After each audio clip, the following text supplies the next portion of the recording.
Hello दोस्तों, स्वागत है आप सबका अपने यूट्यूब चैनल स्टडी कैफ़े पे। तो दोस्तों चलिए शुरू करते हैं आज का सेशन। आज का सेशन जो है वो ज्योग्राफी यानी भूगोल पे है। यहाँ पे आपको भूगोल के क्वेश्चंस दिखेंगे, एमसीक्यू बेस्ड क्वेश्चंस हैं। फटाफट रिवीजन होगा आप लोगों का, और रिवीजन और जिसको नहीं आता वो आज जो प्रश्न लाए हैं उसको एक्सप्लेन भी डिटेल में किया जाएगा। तो चलिए शुरू करते हैं आज का प्रश्न। शुरू करने से पहले दोस्तों इसको आप अपने दोस्तों के साथ शेयर कर लीजिए ताकि उन्हें भी पता चले, उनका भी नॉलेज बूस्ट हो। और तो चलिए शुरू करते हैं। आज का जो पहला प्रश्न है, चैनल को पे जो नए हैं वो सब्सक्राइब कर लें और जो पुराने हैं वो लाइक करें। तो दोस्तों चलिए शुरू करते हैं आज का प्रश्न। पहला प्रश्न, the earth is at the largest distance from the sun on. जो पृथ्वी को सूर्य की सबसे बड़ी दूरी पर है, वो सबसे बड़ी दूरी कौन से दिन पे देखी जाती है, नोट की जाती है कि कौन से दिन पे सूर्य और पृथ्वी का जो डिस्टेंस है वो मैक्सिमम कब होता है। यानी अगर लंबाई नापे आम तौर पे कितनी दूरी होती है, और जब और किस दिन, किसी स्पेशल दिन पे ये दूरी बढ़ती और घटती भी है क्या, तो वो देखेंगे इस प्रश्न में। तो सबसे पहले जानेंगे कि इसका जो आंसर है वो क्या है। कौन से दिन पे जो पृथ्वी और सूर्य के जो मध्य का डिस्टेंस है, जो दूरी है, वो सबसे ज़्यादा कौन से दिन पे रहती है। तो ऑप्शन है 21 जून, ऑप्शन बी 3 जनवरी, ऑप्शन सी 4 जुलाई, या ऑप्शन डी 23 सितंबर। तो दोस्तों इसका जो आंसर है ना, मैं फटाक से आंसर देना चाहूँगा, इसमें कोई ये नहीं। ये जो है ये डिस्टेंस जो ये 4 जुलाई को होता है। जो पृथ्वी और सूर्य का जो डिस्टेंस है वो 4 जुलाई को होता है। जो दूरी पे रहते हैं, मतलब जो डिस्टेंस है सूर्य और पृथ्वी का वो मैक्सिमम रहता है, तो वो 4 जुलाई को होता है। जिसको हम क्या बोलते हैं, उसको हम एफेलियन बोलते हैं, एफेलियन। जब पृथ्वी और सूर्य का डिस्टेंस जब ज़्यादा हो तो उसको एफेलियन बोलते हैं। और दोस्तों अगर जब सूर्य और पृथ्वी का जो डिस्टेंस है अगर वो ज़्यादा रहता है, मैक्सिमम रहता है, तो कम भी रहता होगा। तो कौन से दिन कम रहता है, आपको बता दूं कि जब डिस्टेंस जब सूर्य और पृथ्वी का जब कम रहता है तो उसको पेरीहेलियन बोलते हैं। पेरीहेलियन बोलते हैं। पेरीहेलियन जो है वो 3 जनवरी को ऑब्जर्व किया, तो मतलब 3 जनवरी को देखा जाता है। जो सूर्य और पृथ्वी का जो डिस्टेंस है, सपोज ये सूर्य पृथ्वी है, ये सूर्य हो गया, ये पृथ्वी और सूर्य हो गया, तो इसका जो डिस्टेंस है ना ये जब कम रहता है, कम इन द सेंस इन दोनों का डिस्टेंस जो होता है 147 मिलियन किलोमीटर है, 147 मिलियन किलोमीटर, तब इसको पेरीहेलियन बोला जाता है, पेरीहेलियन। क्योंकि इन दोनों के बीच का डिस्टेंस जो है, दूरी है, वो कम रहती है। और ये कब होता है, 3 जनवरी को ऑब्जर्व किया जाता है, 3 जनवरी।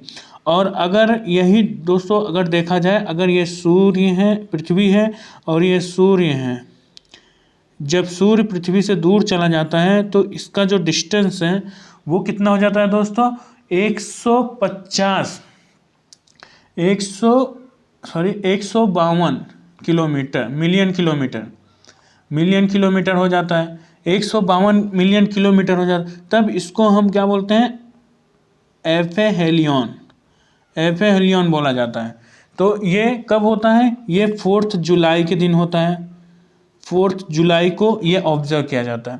तो ये जो इसका आंसर जो है दोस्तों वो हो गया 4 जुलाई। और ये इसमें एक और डेट दिख रहा है जो 23 सितंबर। 23 सितंबर का क्या रोल है दोस्तों, आपने कभी भी बुक में अगर पढ़ा होगा, कभी अगर नहीं पढ़ा होगा तो आज हम बता ही देंगे कि 23 सितंबर को क्या होता है दोस्तों।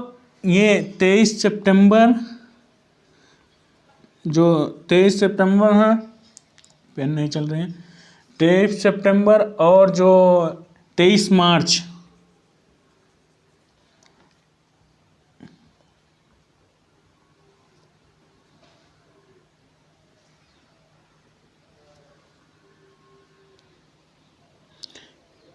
23 सितंबर और 21 मार्च, इनका एक महत्वपूर्ण रोल है। जो इस दिन क्या होता है दोस्तों, 23 सितंबर और 21 मार्च को सूर्य की किरणें जो हैं, जो की किरणें हैं, जो अभी ये देखिए, ये पृथ्वी है, ये पृथ्वी है, और ये इक्वेटर हो गया, भूमध्य रेखा जिसको हम बोलते हैं, भूमध्य रेखा, भूमध्य रेखा होता है। तो क्या होता है ना, 21 मार्च और 23 सितंबर को ये जो सूर्य की किरणें हैं वो डायरेक्ट डायरेक्ट भूमध्य रेखा पे पड़ती हैं। जब भूमध्य रेखा पे पड़ती हैं तो संपूर्ण पृथ्वी पे दिन और रातों, जो दिन और रात होती हैं वो समान होने लगती हैं। तो इसे विभुष कहा जाता है, विभुष, इक्वेनस बोलते हैं, इक्वेनस, जो इंग्लिश में इक्वेनस बोलते हैं, विभुष जैसे आप लोग जानते हैं विभुष, विषुव, सॉरी विषुव बोलते हैं, विषुव, विषुव कहा जाता है। 23 सितंबर को या उत्तरी गोलार्ध में होता है, तब उसको वहाँ पे शरद ऋतु होता है, शरद ऋतु होता है। और दक्षिणी गोलार्ध में क्या होता है, वसंत ऋतु, वसंत ऋतु दक्षिणी गोलार्ध में होता है। तब 21 मार्च को क्या होता है, इसका विपरीत होता है, एकदम इसका विपरीत होता है। जब उत्तरी गोलार्ध में बसंत होता है तब दक्षिणी गोलार्ध में शरद ऋतु होती है। तो इस प्रकार क्या होता है ना, पृथ्वी के घूमने पे क्रांति के कारण ऋतुओं के में दिन रात में परिवर्तन होता है, ऋतुओं में दिन रात का परिवर्तन होता है, जिसकी वजह से ये होता है। कभी होता है ये 23 सितंबर को और 21 मार्च को। फिर से एक बार सुन लीजिए, 21 मार्च को और 23 सितंबर को सूर्य की सीधी किरणें भूमध्य रेखा पे पड़ती हैं। तो इसके कारण पृथ्वी के पे जो दिन और रात होता है वो समान अनुभव होता है। तो इसको कौन सा विषुव कहा जाता है, जो इक्विनेस है उस इक्विनेस बोलते हैं, दिस इज कॉल्ड इक्विनेस। तो 23 सितंबर को क्या होता है, उत्तरी गोलार्ध में शरद ऋतु और दक्षिणी गोलार्ध में वसंत ऋतु का मौसम होता है। और अगर ये ही सेम कंडीशन 21 मार्च को होता है तो इसका जो विपरीत होता है, उत्तरी गोलार्ध में बसंत ऋतु होता है और दक्षिणी गोलार्ध में शरद ऋतु होती है। ये सब पृथ्वी के घूमने के कारण होता है, ऋतुओं में परिवर्तन होता है, जो दिन रात में परिवर्तन होता है पृथ्वी के घूमने पे होता है। तो चलिए और दोस्तों, इसमें 3 जनवरी है, 3 जनवरी को क्या हुआ था दोस्तों, 3 जनवरी को तो बता दिया दोस्तों, जब पृथ्वी के और सन का बीच में जो दूरी है वो कम रहता है, वो होता है। तो चलिए दोस्तों नेक्स्ट पे चलते हैं। 21 जून, 21 जून को क्या होता है दोस्तों, ये बताया कि नहीं बताया, 21 जून को,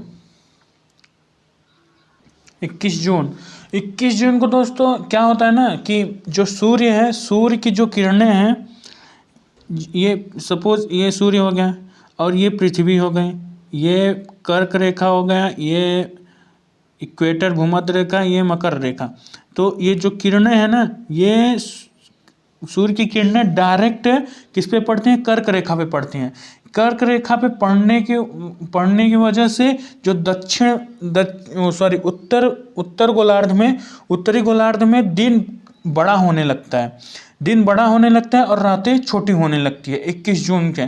और इसका उल्टा विपरीत होता है दक्षिणी गोलार्ध में। जब इस पे पड़ती हैं तो इसका डिस्टेंस जो इधर तो सब साउथ दक्षिणी गोलार्ध होगा, दक्षिणी गोलार्ध होने की वजह से यहाँ पे ठंडियों का मौसम चालू हो जाता है और रातें लंबी होने लगती है और दिन छोटा होने लगता है दक्षिणी गोलार्ध में। तो चलिए, आई होप दोस्तों ये समझ में आया होगा। तो चलिए नेक्स्ट क्वेश्चन पे चलते हैं, देखते हैं next question. So next question is geostationary orbit is at height of, जो जियो स्टेशनरी ऑर्बिट है वो जो भूस्थिर कक्षा है की ऊंचाई पर है, कितनी ऊंचाई पर है। A option A 6 kilometre, 1000 kilometre, 3600 kilometre या 36,000 किलोमीटर। तो दोस्तों जो इसकी हाइट है ना, उसकी हाइट जो 35,786 किलोमीटर है। अप्रोक्सीमेटली जिसको लमसम बोलते हैं 36,000 किलोमीटर, 36,000 किलोमीटर है। ये तो जियो स्टेशनरी ऑर्बिट हो गया दोस्तों। जियो सिंक्रोनस भी बोलते हैं, जियो स्टेशनरी भी बोलते हैं। और ये जो इतनी ऊंचाई पे जो है ना, वहाँ पे सैटेलाइट जो जियो स्टेशनरी सैटेलाइट होते हैं, यहाँ इतनी 35,000 किलोमीटर की दूरी पे उसको सेट किया जाता है ताकि उसका घूर्णन पृथ्वी के साथ बना रहे। और जो लो अर्थ ऑर्बिट होता है दोस्तों, वो 160 किलोमीटर से लो अर्थ ऑर्बिट, वो 160 किलोमीटर से 2000 किलोमीटर तक रहता है। और मीडियम अर्थ ऑर्बिट जो है 2000 किलोमीटर से 35,876 किलोमीटर पे 86 किलोमीटर अप्रॉक्सीमेटली इतना होता है तक मिडल अर्थ ऑर्बिट होता है। तो चलिए दोस्तों, ये क्वेश्चन हो गया। इसका आंसर जो है अप्रॉक्सीमेटली 36,000 किलोमीटर है, जो 36,000 किलोमीटर। तो इसका आंसर डी। तो नेक्स्ट पे चलते हैं। What is the next question? So the light of sun take how much time to reach to the earth? ये तो काफ़ी आसान क्वेश्चन है। सूर्य के प्रकाश को पृथ्वी तक पहुंचने में कितना समय लगता है? दोस्तों, अगर आप कहीं भी खड़े रहते हैं या घर में कहीं भी, अगर किसी को अपना इंटेलिजेंस दिखाना है या किसी को कुछ करना है ना, तो वो सिर्फ एक ही क्वेश्चन पूछेंगे, अच्छा बताओ कि सूर्य की जो लाइट है, प्रकाश है, पृथ्वी तक आने में कितना टाइम लगेगा। वो आपको नीचा दिखाने के लिए ये क्वेश्चन तो ज़रूर फेंकते हैं सामने। जो ये क्वेश्चन पूछते हैं तो उनके लिए जवाब दोस्तों हो जाए कि इसका जो आंसर है 8 मिनट 20 सेकेंड। 8 मिनट और 20 सेकेंड जो है वो पृथ्वी का जो सूर्य का प्रकाश है पृथ्वी पे आने को लगता है। तो अगर दोस्तों इतना टाइम लगता है तो स्पीड बताइए। अगर मैं अभी पूछ लूँ स्पीड ऑफ लाइट, अगर आपसे किसी ने ये क्वेश्चन पूछा कि इतना टाइम लगता है 8 मिनट 20 सेकेंड ना, तो उनको आप पूछ लीजिए, फटाक से पूछिए कि स्पीड जो प्रकाश की लाइट है वो बताइए, प्रकाश की स्पीड है जो वो बताइए। तो तब उनको वहीं पे आप फंसा सकते हैं। तो इसका जो स्पीड ऑफ लाइट है 3 × 10⁸ है, 8 किलोमीटर प्रति सेकेंड। एक सेकेंड में वो 3 लाख मीटर चलते हैं, 3 लाख किलोमीटर प्रति सेकेंड चलती हैं। तो इसका जो स्पीड ऑफ लाइट हो गया। अगर दोस्तों यहीं पे मैं पूछ लूँ स्पीड ऑफ साउंड क्या होता है? स्पीड ऑफ साउंड, तो स्पीड ऑफ साउंड है दोस्तों 343 मीटर प्रति सेकेंड। तो दोस्तों इसका जो आंसर है B is the correct answer. So let's go to the next question. What is the next question दोस्तों? Next question is the distance between earth and sun is smallest in the month of. अभी इस question को explain किया है, dash dash dash के महीने में पृथ्वी और सूर्य के बीच की दूरी सबसे छोटी होती है। तो इसका आंसर बताइए दोस्तों। अभी पिछले क्वेश्चन में एक्सप्लेन किया दोस्तों कि जब पृथ्वी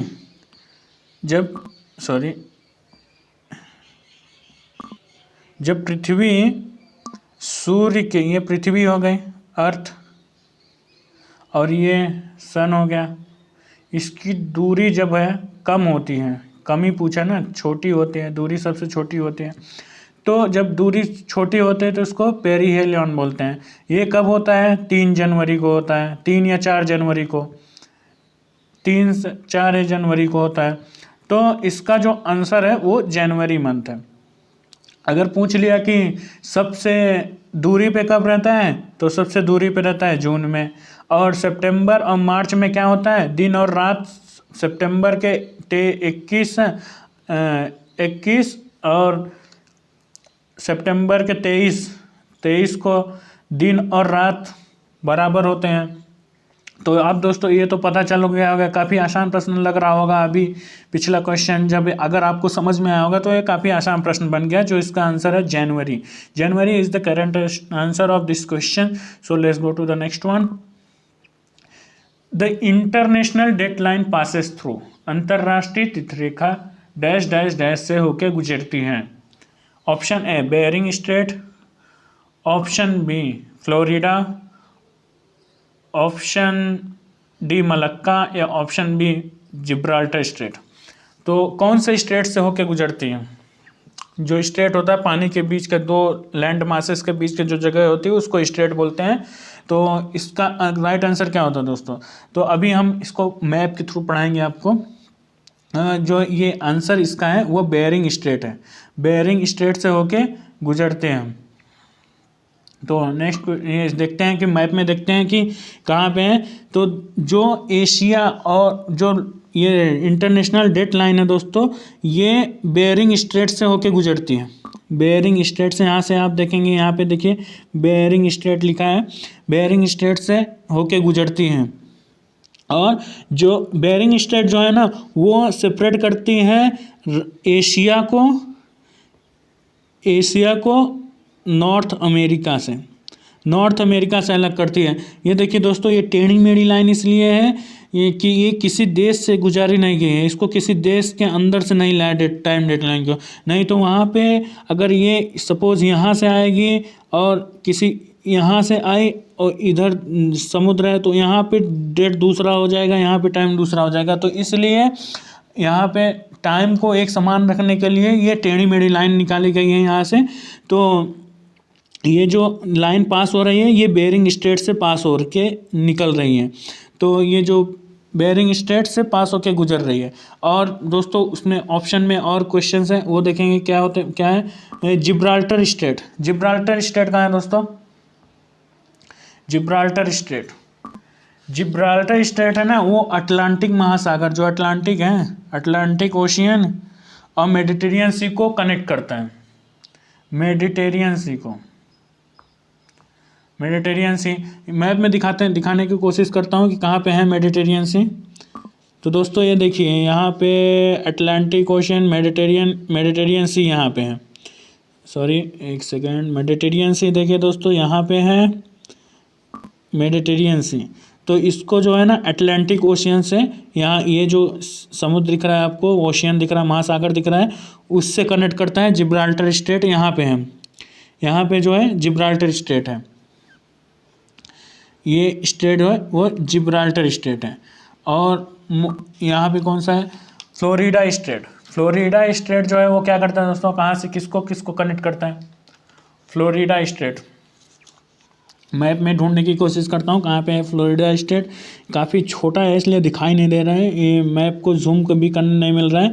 तो बता दूँ कि फ्लोरिडा स्टेट जो है वो फ्लोरिडा जो है वो मैक्सिको, गल्फ ऑफ मैक्सिको को किससे कनेक्ट करता है? अटलांटिक ओशियन को।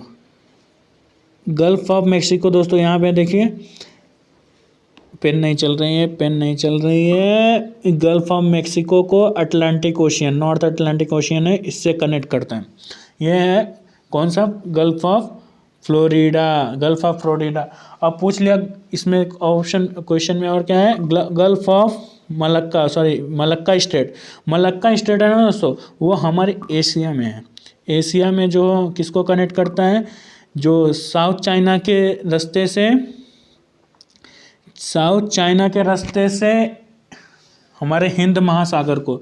यहाँ पे देखिए दोस्तों मलक्का स्ट्रेट, यहाँ पे ऐसा ये है, इधर से मलक्का स्ट्रेट है। मलक्का स्ट्रेट जो सिंगापुर मलेशिया का मलक्का स्ट्रेट है वो साउथ चाइना, यहाँ से ऐसा मलक्का स्ट्रेट जो इंडियन ओशियन को साउथ चाइना सी के द्वारा पैसिफिक प्रशांत महासागर से जोड़ता है, पैसिफिक ओशियन से कनेक्ट करता है। ये हो गया कौन सा? Malacca strait. तो सारे हो गए दोस्तों। बेरिंग स्ट्रेट जो है एशिया को नॉर्थ अमेरिका से जोड़ता है। Gibraltar strait Atlantic ocean to Mediterranean C.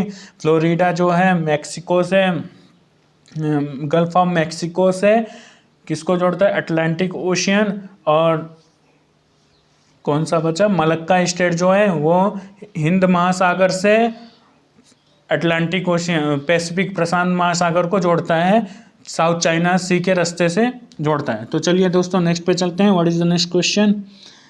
Next is the India lies in the hemisphere. Bharat गोलार्ध में स्थित है। भारत कौन से गोलार्ध में स्थित है? नॉर्दर्न एंड ईस्टर्न, उत्तर और पूर्वी, सदर्न एंड ईस्टर्न, दक्षिण और पूर्वी, नॉर्दर्न एंड वेस्टर्न, उत्तरी और पश्चिमी, नॉर्दर्न एंड सदर्न, उत्तरी और दक्षिणी। तो दोस्तों आप इसका देख के आंसर करिए कि मैप में आपको दिखाता हूँ कि आपको खुद पता चल जाएगा कि इसका आंसर जो है वो क्या है।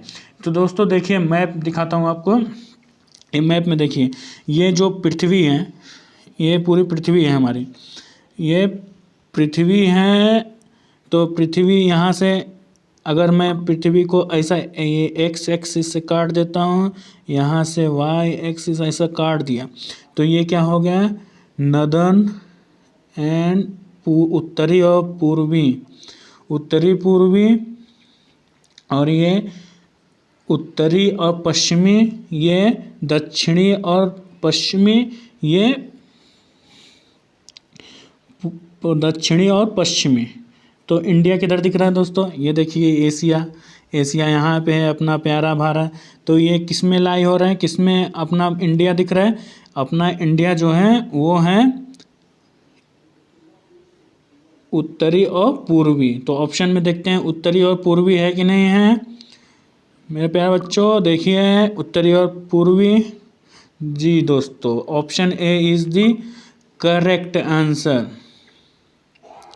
ऑप्शन ए जो है वो सही आंसर है, सही जवाब, ये जो है सही जवाब हुआ। Option A is the correct answer, जो उत्तरी और पूर्वी में है। ऐसे ही आप देख सकते हैं कि ऑस्ट्रेलिया जो है वो किधर है दोस्तों? यहाँ पे देखिए ऑस्ट्रेलिया जो है दक्षिणी और पूर्वी में है, हेमिस्फीयर में है, गोलार्ध में। और साउथ अमेरिका जो है वो नॉर्दर्न और वेस्टर्न हेमिस्फीयर में भी है, लाई करता है, और सदर्न और वेस्टर्न हेमिस्फीयर में भी लाई करता है। जो यूरोप है, यूरोप थोड़ा सा पार्ट जो है, जो इंग्लिश चैनल है वो नॉर्दर्न और वेस्टर्न हेमिस्फीयर में है, और ईस्टर्न हेमिस्फीयर में सारा ज़्यादा पार्ट जो है वो उत्तरी और पूर्वी गोलार्ध में है। तो इसको आप देख के आप अपने से फाइंड करिए कि कौन सा जो इलाका है या जो कौन सा देश कौन से गोलार्ध में है या कौन से हेमिस्फीयर में, आप अपने आप चेक कर सकते हैं। तो चलिए देखते हैं next question. Indian sovereignty in sea extend up to nautical mile. जो हमारा समुद्री सीमा है वो कितने मीलों तक फैली है? जो हमारे समुद्र में भारतीय संप्रभुता समुद्री मील तक फैली हुई है, कितने मील तक फैली हुई है? तो दोस्तों जो समुद्र की लंबाई नापी जाती है ना, वो नॉटिकल माइल्स में नापी जाती है। आप याद रखना, नॉटिकल माइल्स में जब कभी भी पूछे, जो लैंड मास रहता है वो किलोमीटर में नाप लेते हैं, जो समुद्र की जो लंबाई नापते हैं वो नॉटिकल माइल्स में, और जो समुद्र की गहराई जब नापते हैं ना वो फैदोमीटर होता है। फैदोमीटर जो होता है वो, उससे हम समुद्र की गहराई नापते हैं।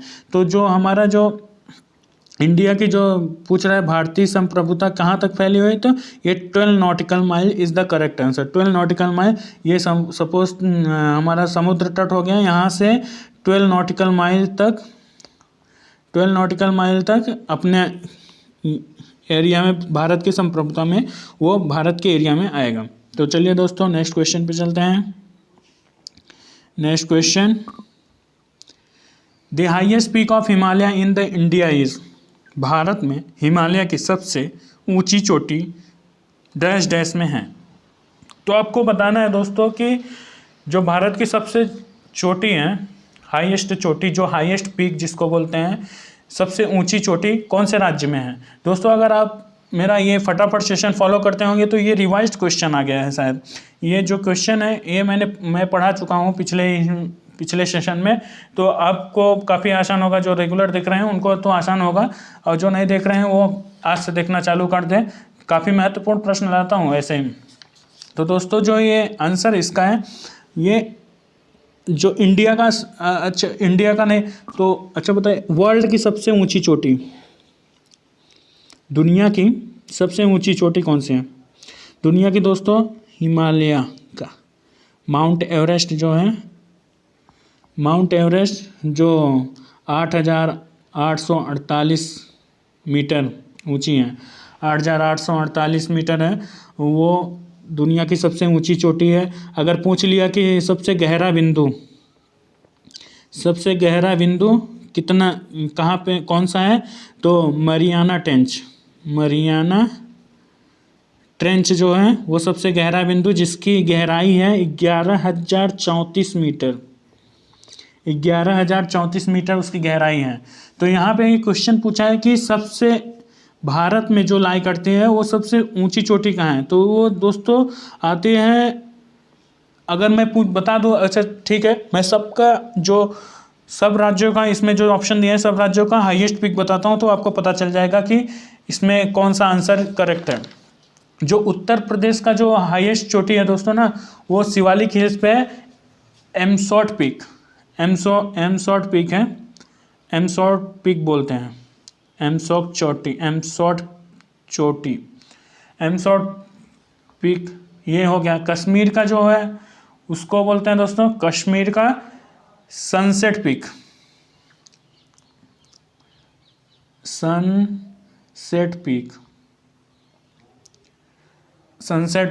और हिमाचल प्रदेश का जो है वो शिला,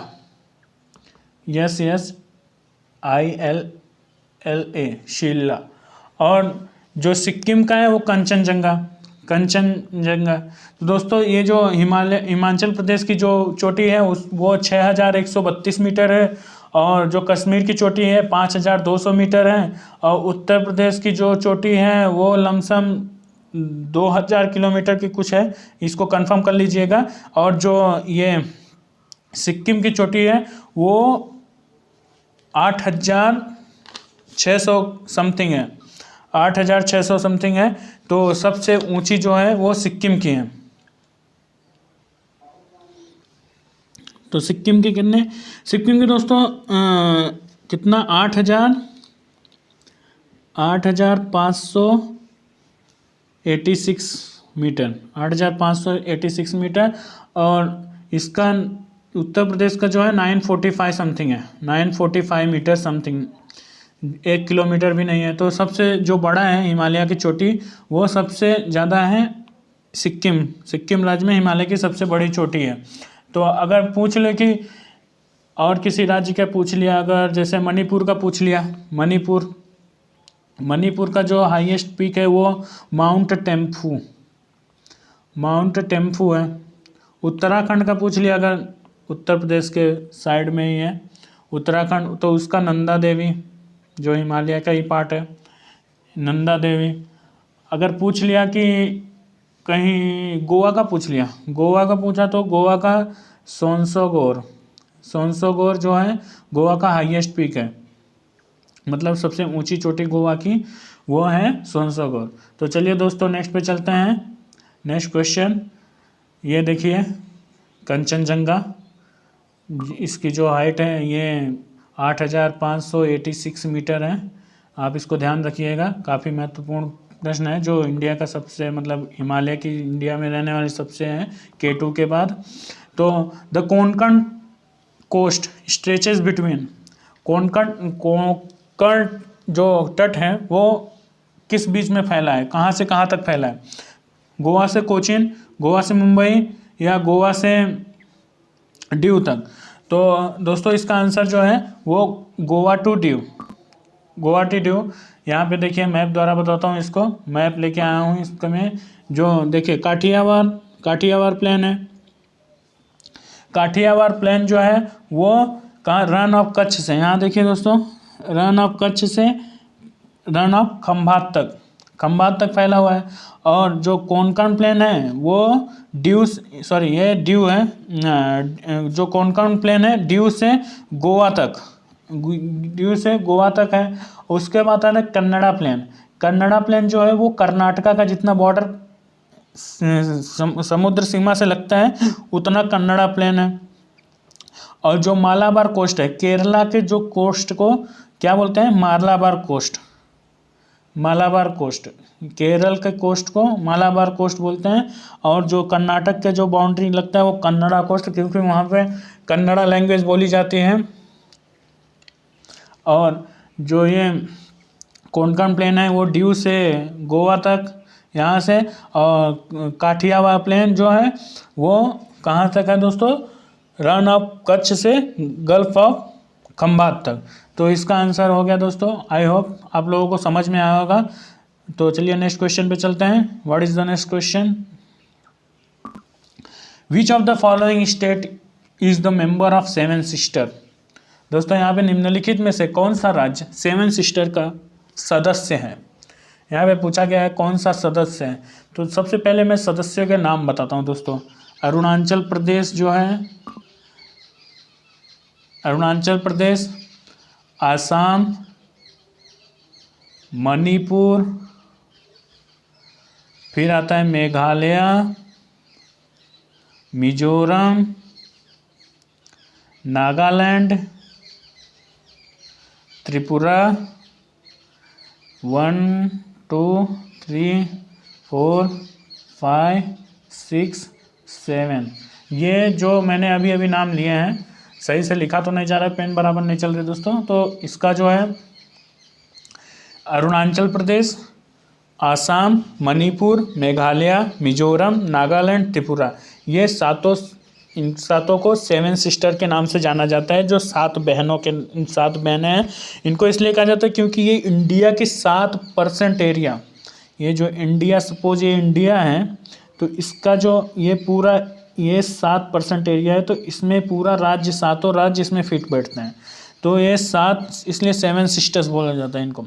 जो 7 सिस्टर्स हैं, तो इसमें का जो है, इसमें Tripura is the correct answer. जो त्रिपुरा है वो इसका राइट आंसर होगा। अगर दोस्तों पूछ लिया जाए कि ये त्रिपुरा है ना, जो 3 साइड से बांग्लादेश के साथ बॉर्डर शेयर करता है, 2 राज्यों के साथ और 1 देश के साथ बॉर्डर शेयर करता है, जो तीनों तरह से 3 साइड से बांग्लादेश से घिरा हुआ है और 1 साइड से जो है आसाम और मिजोरम के साथ घिरा हुआ है। तो ये काफ़ी महत्वपूर्ण है, पूछा जा सकता है कि कौन सा ऐसा राज्य है जो 3 साइड से किसी देश के साथ लगा हुआ है, तो वो है त्रिपुरा। तो चलिए दोस्तों नेक्स्ट पे चलते हैं। टाइम बढ़ते जा रहा है इसलिए और एडिशनल फैक्ट नहीं दे पा रहा हूँ। तो चलिए, the highest point of the Aravalli range is, Aravalli range जो है उसका उच्चतम बिंदु कौन सा है? अरावली रेंज का दोस्तों ये भी क्वेश्चन मैंने पिछले स्लाइड में पढ़ाया था, पिछले क्लास में। तो इसका अरावली रेंज का जो हाईएस्ट पीक है वो गुरु शिखर है। Guru Shikhar is the correct answer. Anamudi कहाँ का है दोस्तों? वेस्टर्न घाट का। वेस्टर्न घाट जो है ना, वहाँ का सबसे हाईएस्ट पीक है अनाईमुड़ी, जिसकी हाइट है 2695 मीटर। और डोडा बेट्टा, डोडा बेट्टा जो है वो हाईएस्ट पीक है नीलगिरी माउंटेन का। नीलगिरी माउंटेन जो वेस्टर्न और ईस्टर्न घाट को जोड़ता है, जो पूर्वी और पश्चिमी घाट को जो जोड़ता है, उसको कौन सा? डोडा बेट्टा हाईएस्ट पीक है, जो जिसकी हाइट है 2637 मीटर।